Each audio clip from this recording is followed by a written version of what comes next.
All right, what is up, everyone? My name is Abe. I am going to be talking over a little bit of my background on Amazon, my selling history, some times where I've struggled a lot. So maybe you can take this lesson and if you're in the same situation, implement something better and not go through the struggles, and kind of plan out your Amazon journey a little bit better. And mine was. So a little bit of background on myself. We'll kind of just jump right in. I have sold over 5 million on Amazon and have been selling since 2022. So I have gone through the ringer of all the different business types on Amazon that you see these days. RA, going in store and scanning products. OA, sourcing products from retail websites to sell on Amazon. And wholesale, buying from distributors and partnering directly with brands to build a relationship. I've also hired over 100 virtual assistants for other Amazon sellers and a handful for my own personal business who are still working for me today. So I've gone through all the journey of doing all the tasks myself, working to offload them, seeing the struggles, and I can confidently say I think I know the best path for growing your Amazon business while still enjoying your life, doing it as a side job, doing it as a full-time job. There's a lot you can take with Amazon, and if done right, it is not that stressful. So one of the things I wanted to touch on the most was hitting a wall, even when I was doing very good revenue, right? So all the way from when I was doing 10K a month, I was working a lot more, doing 100K a month in sales. That might be obviously, how would you not be doing more work if you're doing 100K in sales? Yes, but the principle is still the same. So it shouldn't, 10X the time you spend on the business. And the truth was I was doing every working part of my business on Amazon when doing high revenue. Not only did it cause burnout, but it just completely took away from my ability to scale past it. Two, and I ended up spending, or I guess saving less money than I would have if I had an employee on board, like a virtual assistant, right?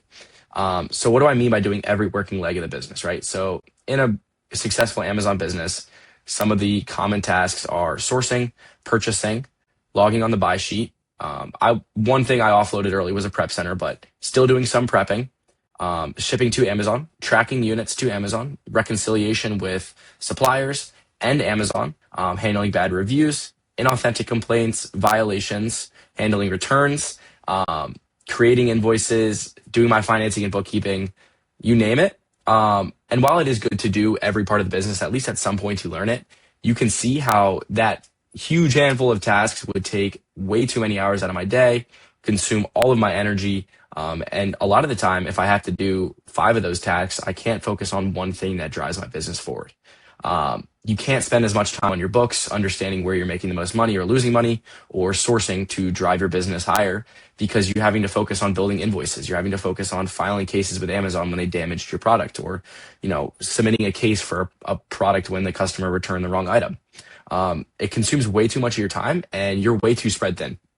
The truth is, I really think if you are doing every leg of the business, you will lose out on a lot too much value to where it is not worth it to run a single man shop, right? You are going to get so much money back and a lot of time back if you have a virtual assistant on board, because there's so much that you can offload and you can just focus on the skills that are high value at Amazon. The one thing I put here was spending hours some days, like dealing with account health issues, or inauthentic complaints, because they pop up one day and I don't have an invoice made for this product that's 3,000 units and a couple hundred emails. And I now have to spend the next 4 hours making that invoice to submit it, when I could have went about my day, could have just kept sourcing and looking at my books, but I have to deal with that, right? So that's just one issue. And my mindset early on was like, okay, I'll just do it once, and I wanted to do it again. But those issues keep arising and the time keeps stacking. If you are at 10K a month, if you are at 50K a month in sales, if you're at 100K or 500K, there's always something you can be delegating, because not every task on Amazon is a high value task. So for beginners, prepping is not a very high value task, right? You can't really get better at prepping. You just prep the units over and over and over. And a lot of times that's why it makes sense to offload to a prep center, because you're saving 10 to 20 hours a week in prepping, and you can put at least 5 to 10 of those into sourcing and drive your business that much further. Even though your profit will go down initially for having to spend money on prep fees and prep costs, it's going to go up in the long run because you're going to be buying more inventory and have more time to source better products, right? So there's a trade-off for each, but if you can find the low value tasks in your business and work to delegate them, there's no way that in the long stretch your business will not benefit. And not to mention, you'll get more time back. if that's the whole goal with Amazon, right? Is you were doing a side hustle to make more money so you can work less, so you can't just be devoting every single second of your time to doing every leg of the business. Um, with a virtual assistant, as I mentioned, some of the tasks, invoice creation, they're able to source products for you. They can purchase the products for you. They can log the purchases. They can track them to Amazon and to your prep center. They can do that with end-to-end reconciliation and making sure there's not leakage anywhere. They can manage Seller Central for inauthentic submissions, ungating submissions, buyer reply messages, customer feedback. They can do your bookkeeping from Seller Board, from Inventory Labs, buy the book, wherever you want to do it. And the quickest, simplest result is you're getting at least 10 hours back a week. It has been the biggest change in my Amazon business. It hasn't been one product. It hasn't been one supplier account I opened. It's been the fact that realizing that you could delegate parts of your business, and I had to move away from being a perfectionist.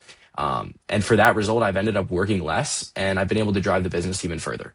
So as I said, whether you are at 10K a month, whether you are at 50K a month, whether you're at 100K, 150K, 500K, you should still have a virtual assistant on board, because for every path of your business too, whether you're doing retail arbitrage, online arbitrage, wholesale, private label, there's still an entry where you can delegate something and get back more of your time. The best way to delegate something is with a virtual assistant. It is the most affordable way to do it. As I said, at like $5 an hour, if they're working 20 or 40 hours a week, there's no reason for you to not start getting 10 plus hours back a week. And that compounds over time, 40 to 80 hours a month, over 1,000 hours a year. It's a no-brainer to try to get that back for such a small cost too. And so if you look at all these tasks, right, that's pretty much in the most simple form. Every task you have to do on Amazon is this kind of list. It's like 90% of the time what you're doing on your day-to-day is one of these things. Aside from prepping, because I'm going to say you offload it to a prep center, right? But some of these can be so time consuming. Invoice creation, purchasing, if you're doing a mass checkout, if you're doing OA, for example. Logging purchases, you have to log it on your buy sheet and then to the prep center and then track those units, which is the end-to-end reconciliation. Managing Seller Central, you might have a ton of buyer messages to fight for feedback removal, submitting cases, tracking those cases for the shipment to the purchase. There's a lot that comes with it, and bookkeeping not to mention. So if you look at this list of tasks, I guarantee you, no matter where you're at in Amazon, whether you are just a beginner or you've been selling for 5-10 years, if you don't have a virtual assistant, there is at least one of these tasks that is consuming your time that would massively benefit you to offload. And that's why I believe every single Amazon seller needs a virtual assistant, because even if they're not doing the most important task, even if they're just creating invoices off purchases when you have no inauthentic or violations, they're just creating invoices for proper tracking, or they're doing old reimbursements and checking every shipment, or they're looking through your books and tracking different SKUs for what profit they're looking at, or they're filing for missing cash back, or they're sourcing new leads. There's always something they can be doing, especially if Amazon is not your full-time job.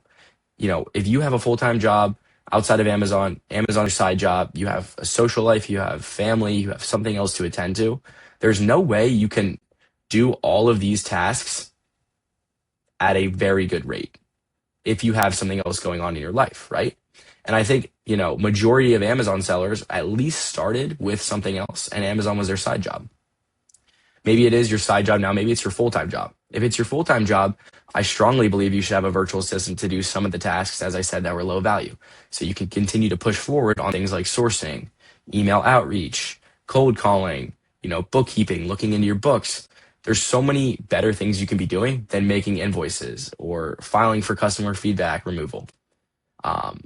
So that's why I believe every single Amazon seller needs a virtual assistant. I think it has the power to make Amazon not fully remote and off the grid to where you have to do nothing, not passive at all. Still don't think it can be a passive investment, but I think it can seriously, for such an affordable price, it can bring you back at least 10 hours.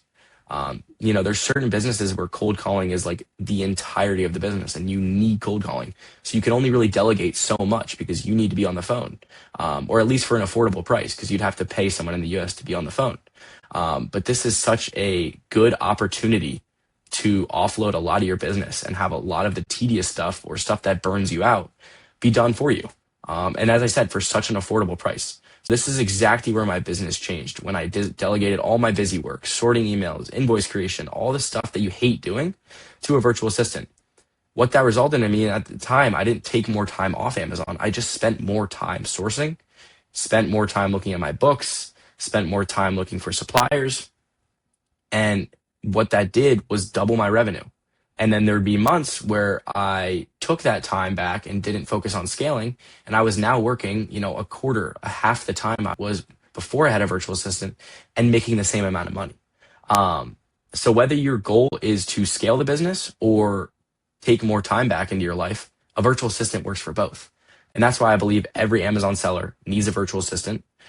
If you have any questions about hiring a virtual assistant, drop them in the comments below. I'm happy to talk about it. But this is why I believe every Amazon seller needs a virtual assistant.